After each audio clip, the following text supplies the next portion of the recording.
What's up guys, Bradshaw here. Thank you for joining the channel. Today I want to show you a brand new product released during quarantine. That's right, ProTaper said they were coming out with this product years ago, and I got a chance to see the prototype at a Tucker dealer trade show.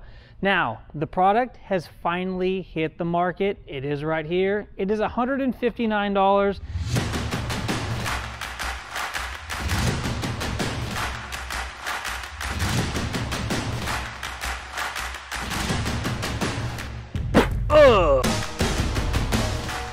This is the ProTaper self-engaged launch assist device.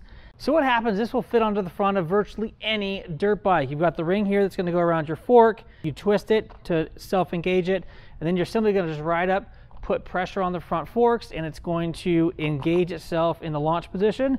And then as soon as you take off the line, it's going to go ahead and release itself. But down here are all the individual pieces that it comes with. You got the KTM Husqvarna spacer, a 4.5 millimeter, 2.5. There's two different receivers, a receiver A or receiver B. You've got the actual housing itself and the receiver ring. So this product is super neat. Now the SLA device is in stock here on the shelf here at Mountain Motorsports. Thank you guys for allowing me to come down and take a look at this neat new product that just hit the market this last week. I'm going to go ahead and roll a clip now from when I originally saw this product. It's a phenomenal product. It's used by tons of racers, and it's a product that if you go to the track and if you race, you really need to take a look at getting this product onto your bike to make your starts super, super easy. Hey, Bradshaw here with my buddy Paul from ProTaper. ProTaper's been working on a new start device. Paul, explain to us how this thing works. This is pretty revolutionary. Yeah, it is. It's really cool. Actually, we're very proud of it. Right now, all the start devices on the market, sometimes they can be cumbersome to use, especially when your button is located very low on the fork guard, so you can crunch your forks down really low, or if you have a really stiff fork setting, you typically need a friend or someone to help you time the push of the button to lock your forks down. With ours, we're calling it SELA, which stands for Self-Engaged Launch Assist, and that's to kind of speak to the feature of this product to be able to kind of engage it yourself. So how ours works is ours is a helix, and you just turn in the dial, and the device protrudes like that, as you can see. And then what you'll do is you'll just simply ride your bike and grab a bunch of front brake, and when you do that, it interfaces with the ring and automatically locks in. So now the pin inside is already wanting to retract because you're locked in to do your start, and then simply you do your start. When you go around the first corner, the first jump you hit, or the first time your forks dive deeper into the stroke, they would go deeper, and the button would retract the rest of the way, so you can go about the rest of your race. It's pretty awesome. So he's rolling in here right now, hits his front brakes, it locks it down, he's ready to roll, and now he's ready to start his race. Yep. This is really cool. Literally, something that was troublesome and difficult to do in the past, required two people, is now a set it and forget it type item. There you have it, the ProTaper SLA, now available at Mountain Motorsports. I'm Bradshaw. Thank you for watching. I'd also like to give a quick shout out to my Patreon to the account. I really appreciate it. And if you have a couple extra bucks laying around, you'd like to support the channel, please take a look at the link down below. Jump over to Patreon to have a quick look. Anyhow, I really appreciate you guys for watching. If you guys learned anything today or you're excited about this neat device, please give it a thumbs up. Leave a comment down below. Lots of you guys were asking when this product was going to be released. I didn't know it was dropped, but it has dropped and it is now available. Anyhow, I'm Bradshaw. Thank you guys for watching. Until next time, take care and ride safe. In this video, we'll walk you through the installation of ProTaper's revolutionary new self-engaged launch assist, or SELA. SELA is similar in function to other start devices, but there are two key features that make it unlike any other on the market today. First, and most importantly, you can easily engage SELA by yourself. Its unique design makes it possible to practice starts and line up for races with no need for outside assistance. Simply preset the device by turning the dial clockwise until it locks. Then, compress the suspension enough for the device to pass over the ring. When the suspension rebounds, SELA engages by itself. From here, it operates like any other start device, disengaging and retracting when the forks compress again, either under braking or when hitting a small bump. Second, SELA is designed to be compatible with a wide range of full-size motocross models. It's packaged as a kit with all of the necessary parts and hardware included. Detailed installation instructions specific to your motorcycle are available on our website at protaper.com/SELA. We'll be installing SELA on a Honda CRF 450 today. but the steps will be virtually the same for any bike that SELA is compatible with. The only steps that may differ are the following: which spacer to use, if any, which receiver to use, and which screw set to use. Before you begin the installation, visit protaper.com/SELA and download the correct installation instructions and mounting templates for your motorcycle. Print both documents out, making sure that the mounting templates are printed at 100% scale. Start the installation by removing the fork guard on the right side of the bike. Depending on your motorcycle, you may need to remove the front wheel in order to access all of the fork guard bolts. We strongly recommend that you use an OEM fork guard.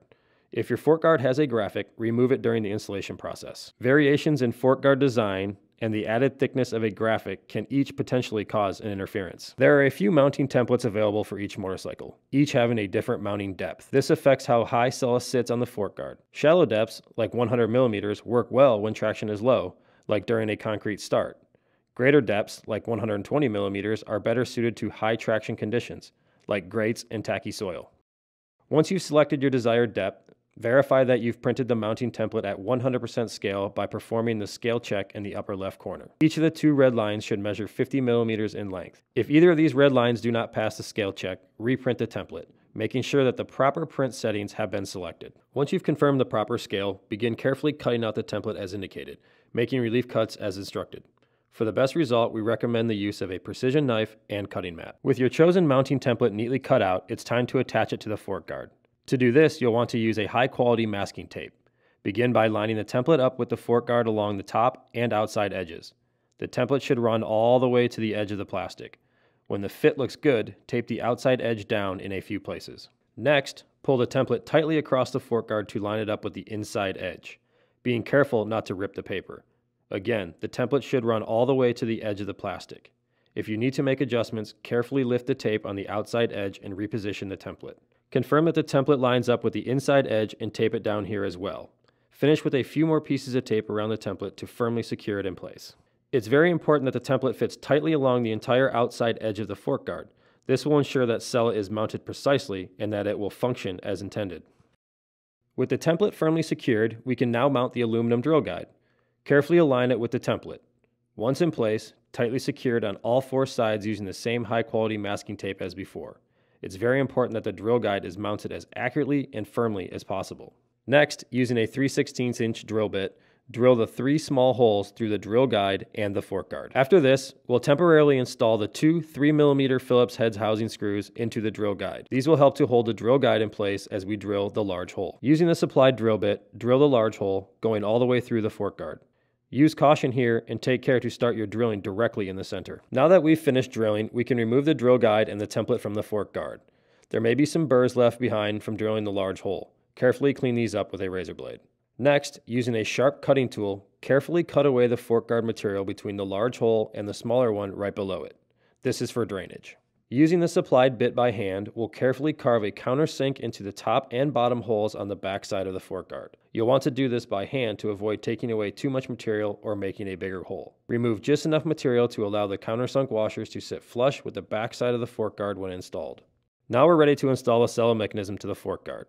First, we'll do a visual test fit by positioning the device on the outside of the fork guard and lining up the mounting holes. The writing on the front of the device should be oriented upright with the fork guard. Verify that the lip on the back side of the device seats properly within the large hole. Next, add a drop of the provided thread locking fluid to the threads on each of the mounting screws. Using a number 2 Phillips head screwdriver, mount the SELA mechanism to the fork guard. Before fully tightening the screws, check once again that the lip on the back side of the mechanism is properly seated. Then, tighten the screws until they, along with the countersunk washers, are firmly in place and flush with the backside of the fork guard. Before reinstalling the fork guard on your bike, check to make sure that the SELA mechanism operates freely and retracts fully. Now we can reinstall the fork guard. We recommend lightly tightening the bolts at first. Make sure that the fork guard is properly positioned, then slowly and evenly bring each of the bolts up to the correct torque specification. If you had to remove your front wheel earlier, refer to your motorcycle service manual for instructions on reinstalling it. Next, we'll tackle the fork ring assembly, which consists of the spacer if necessary, the receiver, the assembly screws, and the fork ring itself. These are the parts we'll be using for our installation today. The parts you'll need for your bike at home may be different. For example, our installation requires the 4.5mm spacer, but your bike may call for a different spacer or no spacer at all. Refer to the installation instructions you printed earlier to make sure that you select the correct components for your application. We'll start our CRF 450R fork ring assembly by first removing the fastening system on the back side of the ring. You don't need to fully remove the bolt here, just loosening it will be enough. Next, we'll mate the receiver to the spacer. Note that the notch sides should face one another. Together, these notches form a drainage hole. After this, mate the receiver spacer combination to the ring. Note the orientation of the receiver to the ring. The open ramped end of the ring corresponds to the open V-grooved end of the receiver. A good way to check that these pieces are correctly oriented is to make sure that the markings on the back sides are all upright. If your application does not use a spacer, this step would proceed in much the same way. Next, we'll select the correct assembly screws and apply a drop of thread locking fluid to each. Once we've done that, we're ready to assemble the fork ring. Using the provided 2mm hex tool, evenly tighten all 4 screws in an X pattern. They should be very snug. Now it's time to install the fork ring. If you have a graphic on your fork tube, we recommend removing it for this step. You can trim and replace the graphic when the installation is complete. The fork ring should be placed low on the fork tube, just above where the tubing begins to expand outward. Once the ring is in place, reinstall the fastening system. The bolt head should be facing out toward you. Lightly snug the bolt by hand for now. This will allow us to make small adjustments to the fork ring without having it rotate freely on the fork. The last major step of the installation is lining up the fork ring with the SELA mechanism on the fork guard. Precisely aligning these two components is critical to the safe and reliable function of the system, so we highly recommend taking your time here. There are a few different ways to approach this. In this video, we'll do it by sighting down the fork tube and visually aligning the two components. As you sight down the length of the fork tube, look at the fork ring receiver and the laser etched line on the SELA housing. Using this line as a point of reference, fine-tune the position of the fork ring until the two components are perfectly aligned. Removing the front number plate can help you gain a clear line of sight down the fork tube, making this process a bit easier. When you've confirmed the alignment, tighten the clamping bolt on the back side of the fork ring using the supplied hex tool. Be careful not to move the ring as you do so. Do not exceed the recommended torque specification of 8 Newton meters. With SELA fully installed, test that it's functioning properly by running it through a few cycles. If you encounter any problems, recheck the alignment of the fork ring and perform the test once again. Now you're ready to be a self-starter. Anyhow, I really appreciate you guys for watching. If you guys learned anything today or you're excited about this neat device, please give it a thumbs up. Leave a comment down below. Lots of you guys were asking when this product was going to be released. I didn't know it was dropped, but it has dropped and it is now available. Anyhow, I'm Bradshaw. Thank you guys for watching. Until next time, take care and ride safe.